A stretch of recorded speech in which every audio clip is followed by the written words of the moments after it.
Fala galera, meu nome é Lúcio Jacobelli, eu fui aprovado em 5 federais de medicina com 17 anos e nesse vídeo eu vou ler aqui com você a minha redação nota 980 no Enem de 2022, que foi quando eu fiz o vestibular para medicina e consegui ser aprovado. Então eu vou ler aqui com você e também vou passar algumas observações, algumas dicas e estratégias para que você avance na sua redação. Então agora aqui na sua tela você tem um espelho da minha redação no Enem de 2022. Aqui nesse vídeo eu vou te passar não só a macroestrutura desse texto, que são esses 4 parágrafos, mas também o que tem dentro de cada parágrafo, como que eu estruturei eles, qual que é a minha estratégia por trás de tudo isso. Então aqui tem minha nota, que eu tirei 980, e vamos então ao entendimento de como que eu fiz, como que está essa minha redação. Então, antes de tudo, você precisa entender a macroestrutura da redação do Enem. O que é a macroestrutura? São os parágrafos que vão formar a sua redação, que é o que? A introdução, o desenvolvimento 1, o desenvolvimento 2 e a proposta de intervenção. Na introdução, você contextualiza e problematiza o tema. No desenvolvimento 1 e desenvolvimento 2, você vai trazer a causa 1 e a causa 2 para o problema, ou seja, fatores que agravam o problema, e na intervenção você traz uma solução efetiva para aquele problema. Agora na minha redação eu vou ler aqui como que eu fiz cada uma dessas partes, cada um desses parágrafos na prática. Então tem aqui a minha introdução nessa redação que eu tirei 980. Ó, ela começa assim. Lembrando, o tema da redação foi os desafios para a valorização de povos e comunidades tradicionais no Brasil. Vou ler aqui com você agora, então, como que eu fiz essa minha introdução. No decorrer da obra Dialética da Colonização, Alfredo Bose, crítico literário brasileiro, analisa o cenário de multiplicidade cultural do país, o qual, de acordo com o estudioso, deve apresentar o elemento promotor de liberdade e respeito, o relativismo. Perceba o seguinte, nessa parte da minha introdução eu ainda não falei nada sobre o tema em específico, eu apenas trouxe um contexto, uma coisa mais geral para depois puxar o tema. Aqui eu falo que a cultura ela precisa ser relativizada, ou seja, não existe uma cultura certa, não existe uma cultura errada, isso de acordo com Alfredo Bose. Perceba que eu usei um repertório acadêmico de livro, desse crítico literário, que é bastante importante no meio acadêmico, e só trago um contexto geral do que eu ia falar desse contexto de cultura. Agora sim eu vou falar como que a cultura tradicional brasileira, dos povos tradicionais indígenas, quilombolas, está sendo desvalorizada. Então, aqui o que está em vermelho é apenas a contextualização. Agora sim eu vou problematizar o tema, falar para o corretor sobre o tema e mostrar que esse tema é problemático, que ele é um problema que acontece na realidade brasileira que precisa ser combatido. Então eu vou vir agora problematizar. Olha, a realidade odierna do Brasil explicita, entretanto, a incongruência de um país multifacetado que ainda desvaloriza e oprime comunidades e povos tradicionais e, por consequente, seus saberes e culturas históricas. Perceba como que eu problematizei, eu trouxe o problema do tema nessa parte da minha introdução. Agora eu vou fechar minha introdução com o que eu chamo de antecipação do desenvolvimento. O que é isso? É basicamente você mostrar para o corretor, olha, daqui nos próximos parágrafos eu vou te falar quais são as causas para esse problema. Eu vou te fazer o meu desenvolvimento mostrando o que gera esse problema, o que agrava esse problema. É quase um spoiler do que vai vir nos próximos parágrafos. Lembrando que aqui você não precisa necessariamente citar os seus argumentos, citar as causas. Você pode apenas falar que vai tratar delas nos próximos parágrafos. Olha como que eu faço. Assim, faz-se necessário, a fim de reverter esse quadro e valorizar as tão importantes populações tradicionais, o estudo dos fatores que agravam o cenário contemporâneo. Só estou falando, é necessário analisar os fatores que agravam o cenário contemporâneo, porque nos próximos parágrafos eu vou fazer isso. Basicamente, essa é a minha introdução. Agora eu vou para o meu desenvolvimento 1 e desenvolvimento 2, que é onde eu vou entrar nas causas propriamente dita, para os fatores que levam à ocorrência do problema. Então vamos lá. Desenvolvimento 1, causa 1. Então, qual que é a causa 1 que eu trouxe para esse tema? Por que as comunidades, os povos tradicionais, ou seja, os indígenas, quilombolas, a população ribeirinha, Esses povos não estão sendo valorizados, eles são desvalorizados no cotidiano brasileiro. Um dos argumentos que eu trouxe é a não preservação ambiental. A outra causa, o outro fator que agrava o problema, que eu vou falar depois, são as raízes históricas brasileiras. Como que o passado do Brasil está relacionado a esse problema. Percebe o seguinte, aqui nesses desenvolvimentos você poderia falar de várias causas, aqui eu escolhi essas duas que eu estou te mostrando agora. Então vamos ver como que eu trouxe nessa redação, como que a falta de preservação ambiental intensifica, agrava o problema em questão, faz com que as comunidades e povos tradicionais sejam desvalorizados. Então eu vou ler aqui com você. Diante desse cenário, é válido frisar que a não preservação ambiental intensifica a problemática. Esse é o chamado tópico frasal. Eu basicamente disse para o corretor qual que é o argumento, qual que é a causa que eu vou tratar na minha redação. Uma coisa importante, esse conectivo diante desse cenário é um conectivo muito legal para você começar o desenvolvimento 1, porque ele é um operador argumentativo. O que significa isso? Operador argumentativo é aquela palavra, nesse caso um conectivo, que vai mostrar para o corretor que você está fazendo um texto dissertativo argumentativo. Não é um texto expositivo, não é um outro tipo de texto, é um texto dissertativo argumentativo, já que essa palavra é típica desse tipo de texto. Então, perceba nesse parágrafo, nesse período, eu apenas fiz o meu tópico frasal. Eu disse para o corretor o que eu vou falar, qual é o argumento que eu vou tratar nesse parágrafo. Agora eu vou argumentar.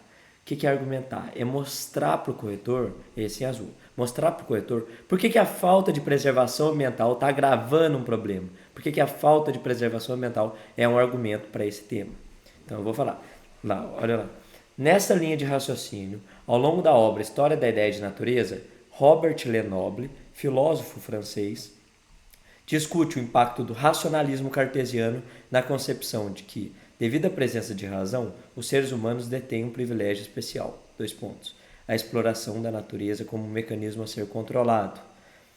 Essa ideia errônea e egoísta de objetificação do espaço físico ainda persiste no país e ameaça não só o meio ambiente, mas também os povos tradicionais, na medida que legitima a imposição do capital no uso antrópico do ambiente em detrimento a uma utilização sustentável por grupos tradicionais, tais como indígenas, quilombolas e ribeirinhas, os quais dependem da natureza para uma plena sobrevivência.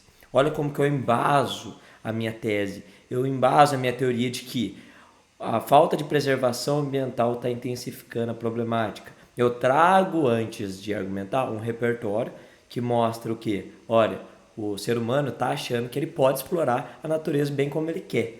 Que é o que é falado nesse livro História da Ideia de Natureza. Depois eu critico essa ideia. Falo, essa ideia é errônea e egoísta. Olha como são importantes essas palavras, errônea e egoísta, porque deixa muito claro a minha posição, a minha tese em relação ao tema de redação do Enem. Eu mostro para o corretor que eu não estou fazendo um texto expositivo, eu estou fazendo um texto argumentativo, eu estou dando minha opinião. Essa ideia errônea e egoísta de objetificação do espaço físico ainda persiste no país e vai ameaçar não só o meio ambiente, mas também os povos tradicionais, porque vai legitimar a imposição do capital, a imposição do dinheiro no uso antrópico do ambiente. Ou seja, essa visão de que a gente pode explorar o espaço bem como a gente quer, está agravando o problema porque a gente está fazendo um uso errado do meio ambiente, está fazendo um uso industrializado do meio ambiente, ao invés de deixar esses grupos tradicionais, como quilombolas, indígenas, ribeirinhos, fazer um uso sustentável. Na maioria das vezes, a utilização por esses grupos é sustentável, ela é de acordo com o ciclo ambiental, diferentemente de ações que são tomadas na sociedade em relação à exploração do meio ambiente, queimadas, desmatamento e muitas outras situações que acontecem. Então perceba como que eu argumentei, como que eu embasei essa minha tese. Agora eu vou fechei meu texto com a conclusão argumentativa, que é basicamente um resumo de todo o desenvolvimento. Ante o exposto, esse conectivo é muito bom, recomendo que você use.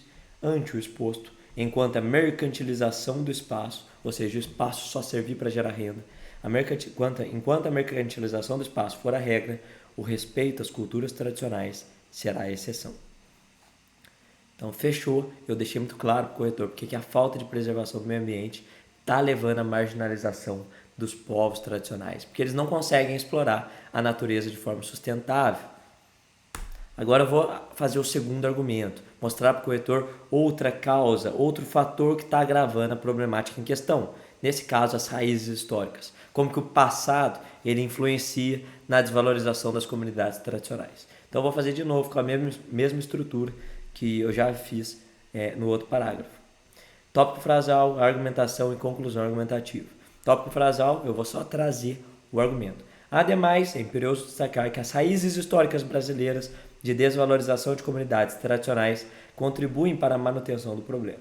Só falei, eu vou falar sobre raízes históricas. Agora eu vou argumentar por que as raízes históricas estão agravando o problema. Eu vou fazer do mesmo jeito. Vou trazer primeiro um repertório, depois vou relacionar totalmente, intrincar a esse repertório, para argumentar, para dar sustentação à minha tese.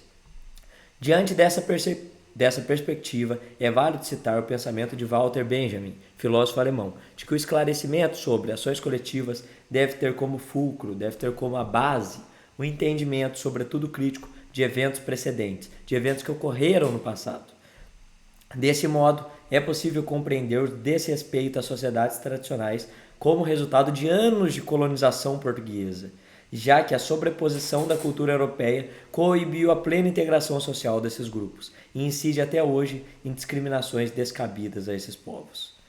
Olha como que eu argumentei, eu falei, esse tema esse problema, que é a desvalorização das comunidades e povos tradicionais, está relacionado ao passado colonial, de exploração, de colonização portuguesa sobre o Brasil, porque a cultura europeia coibiu a plena integração social desses grupos. Os europeus, eles levaram à marginalização dos indígenas, dos quilombolas, dos ribeirinhos dentro da população.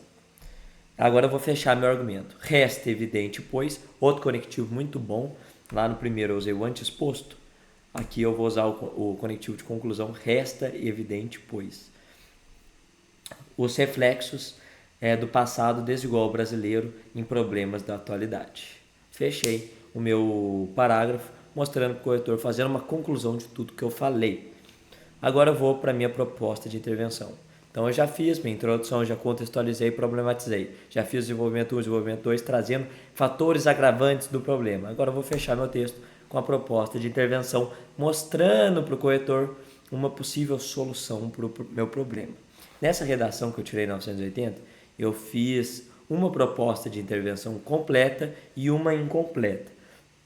É importante que você saiba que você é obrigatório a fazer pelo menos uma completa e a outra pode ser incompleta. Obviamente você não vai fazer duas completas, que vai ficar muito grande a sua proposta de intervenção.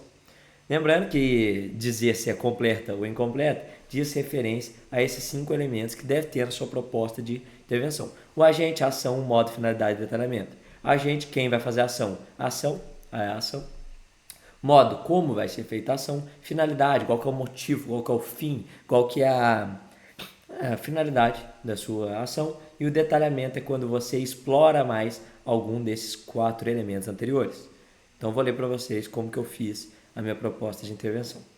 Portanto, a desvalorização de povos tradicionais, junto de suas culturas, é um problema de alta relevância que precisa ser combatido.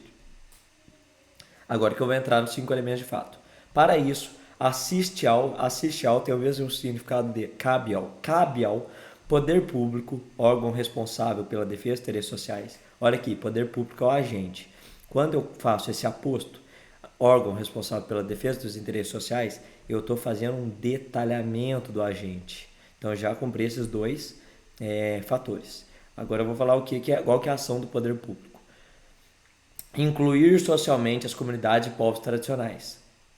Essa é a ação. Agora o modo. Como que eu vou fazer isso? Por meio de criação de mais programas que facilitem o acesso por parte desses povos aos direitos constitucionais, como moradia, e demonstrem a importância dessas populações. Agora eu vou dar a minha finalidade, a fim de que a sociedade valorize as culturas tradicionais. Fechei uma introdução, uma proposta de intervenção completa, colocando o Estado, o poder público, como principal responsável. Agora eu vou fazer outra incompleta, trazendo como agente as redes de ensino. Além disso, cabe às redes de ensino o levantamento de debates e reflexões sobre o tema. Olha como que eu fui enxuto, já fui conciso, só para fazer mais uma proposta de intervenção, mas ela, nesse caso, é uma proposta de intervenção incompleta, que eu coloquei só 2 elementos. Agente, rede, que é a rede de ensino, e a ação, que é o levantamento de debates e reflexões sobre o tema. Assim eu consigo tirar a nota máxima nessa competência, na competência 5, que é da proposta de intervenção. Tem os 5 elementos, tem uma proposta de intervenção completa e a outra é incompleta, só para garantir que o corretor vai me dar nota máxima. Agora eu vou fechar a minha intervenção, que essa é uma estratégia que eu fiz e é muito boa que você também faça. Várias redações de nota 1000 fazem essa estratégia, que é a estratégia de callback. Callback é esse último período que você retoma o repertório que você usou ao longo do seu texto, ou o repertório da introdução, ou do desenvolvimento 1, ou do desenvolvimento 2. Você retoma esse repertório na proposta de intervenção. Você não vai trazer um novo repertório, você não vai trazer novas ideias. Você vai apenas retomar um repertório já utilizado para fazer com que o seu texto forme um ciclo, que o seu texto fique muito bem amarrado, fechado, totalmente entrelaçado.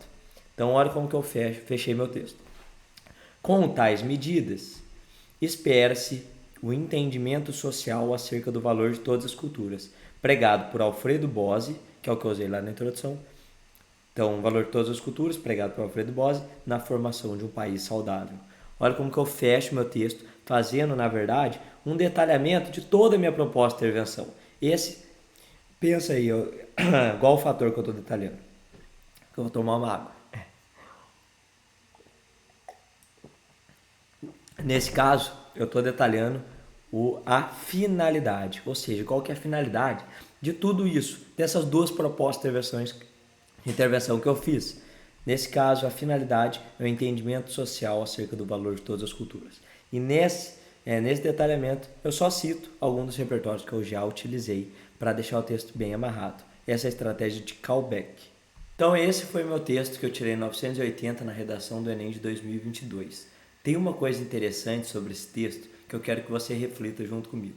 Você olhando esse texto, olhando todos os repertórios que eu usei, como que eu fiz meus argumentos, como que eu embasei esses argumentos, eu quero saber de você. Você acha que eu usei algum modelo de redação? Provavelmente, você ir pensando, você vai chegar à conclusão de que não, porque o meu texto está muito específico ao tema. Você percebe que eu uso repertórios de meio ambiente, uso argumentos de meio ambiente, que deixa o texto muito específico, muito relacionado ao tema. Não fica aquele texto genérico, que é o modelo de redação Coringa. Se você não conhece o modelo de redação Coringa, só para explicar para todo mundo, o modelo de redação Coringa é aquele texto de 4 parágrafos, uma estrutura fixa, padrão, que você só preenche algumas lacunas e vai para fazer uma redação para qualquer tema. Então você encaixa essa estrutura fixa em todos os temas. Ela é muito boa porque você vai ganhar tempo e você vai ganhar eficiência na hora de fazer redação. Só que tem o problema de ficar genérico, de ficar pouco específico ao tema, diferentemente do que você vê na minha redação. Na minha redação você vê que eu fui muito mais específico ao tema do que se fosse com um modelo de redação Coringa. Mas o mais interessante de tudo isso não é que eu não usei um modelo Coringa. O mais interessante é que, apesar de não ter usado um modelo, eu tinha tudo pronto. Ou seja, esse texto aí que você viu agora, ele já estava todo pronto antes do dia do Enem. Ele foi feito muito tempo atrás, enquanto eu estava lá estudando para a redação, quando eu estava validando, quando eu tinha, por exemplo, contato de um professor de redação para corrigir, para ter certeza que meus parágrafos estavam de acordo com as competências do Enem, que os parágrafos estavam com repertórios bem produtivos, bem articulados. Então, o que eu fiz? O que eu fiz que não foi modelo Coringa e também não fiz do zero? Basicamente, o que eu fiz hoje eu chamo de método camaleão. Eu elaborei várias introduções, vários argumentos e uma proposta de intervenção. Isso para fazer uma redação para qualquer tema. Eu vou te mostrar agora na minha tela como que funciona o método que eu fiz para fazer essa redação que eu acabei de te mostrar. Aqui na sua tela agora você vai ver como que funciona o método camaleão. Então a estrutura de parágrafos que eu desenvolvi. Basicamente eu desenvolvi vários parágrafos para introdução, vários parágrafos para causas, ou seja, para argumentos para o desenvolvimento 1 e para o desenvolvimento 2 e uma proposta de intervenção. esses parágrafos todos têm o objetivo de eu já chegar lá, já com tudo pronto, eu só preciso passar para o papel. Assim como o modelo Coringa. Mas aqui a diferença é o seguinte, eu não tenho uma introdução, um parágrafo de desenvolvimento 1, desenvolvimento 2 e uma intervenção. Eu tenho vários parágrafos e eu vou selecionar quais parágrafos eu vou usar conforme o tema, para dar especificidade ao meu texto. Então, por exemplo, eu chego aqui, análise do tema. Analisei o tema é, por exemplo, queimadas no Pantanal. O que eu vou fazer? Eu vou analisar as introduções que eu posso usar para esse tema, que são as 7 que eu elaborei para os eixos temáticos que permitem eu escrever em alto nível para qualquer tema. Os eixos são problemas sociais constitucionais, saúde, meio ambiente, educação, esporte, tecnologia e cultura. O que aconteceria? Nesse caso, eu iria usar o do meio ambiente. Olha para você ver. Eu estou escolhendo qual parágrafo que eu vou usar para se encaixar para aquele tema. Eu não estou usando um parágrafo para todos os temas. Eu estou variando a minha estrutura conforme o tema. Como se eu soubesse, mostrando para o corretor que eu tenho muito mais domínio do tema, muito mais domínio do assunto que eu estou falando. Porque eu vou usar um repertório mais específico. Então aqui, por exemplo, o tema queimadas no Pantanal, eu vou usar o de meio ambiente. Ele já está aqui, ó, o parágrafo. Depois, se você quiser, pode parar para dar uma olhada, para você ver como que os parágrafos estão todos em alto nível, já foram validados, não só por mim, mas corrigidos por professores que estão há mais de 10 anos dando aula de redação.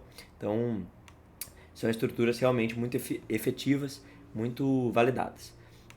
Então, feita a introdução, você vai escolher causas, os argumentos para preencher o desenvolvimento 1 e o desenvolvimento 2. Eu também listei 8 causas, por exemplo, a lógica mercadológica capitalista, a busca por prestígio social e várias outras. Aqui eu vou selecionar, por exemplo, a busca por prestígio social, para você ver o parágrafo. Depois, se quiser, pode pausar o vídeo para dar uma olhada.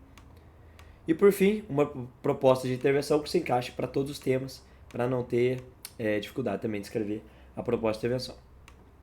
Então, basicamente, foi utilizando o método Camaleão que eu fiz essa redação que eu acabei de mostrar para vocês, que me fez tirar 980 e gastar muito pouco tempo de redação. Essa redação que eu mostrei para vocês agora, eu fiz aí em torno de 1 hora, que é um bom tempo quando comparado à maioria das pessoas que demora 2 horas e meia, 3 horas de redação. Fazer essa redação gastando bem menos tempo e tirando 980 me deu uma vantagem muito grande na prova. Não só pela minha nota de redação, mas porque eu tive bastante tempo para dedicar às questões, as 90 questões de humanas e linguagens, que são questões difíceis, questões com textos grandes. Então, caso você queira ter acesso também a todos os parágrafos que eu já montei, já validei para a redação do Enem, e também ter acesso ao estudo de como você vai preencher todos esses parágrafos, como memorizar todos esses parágrafos, é só você clicar no link que está aparecendo aí para você na descrição, para você ser redirecionado para uma página onde eu explico muito mais sobre esse método. Então é isso. Muito obrigado pela sua atenção. Foi um prazer inenarrável estar aqui com você e eu te vejo na universidade.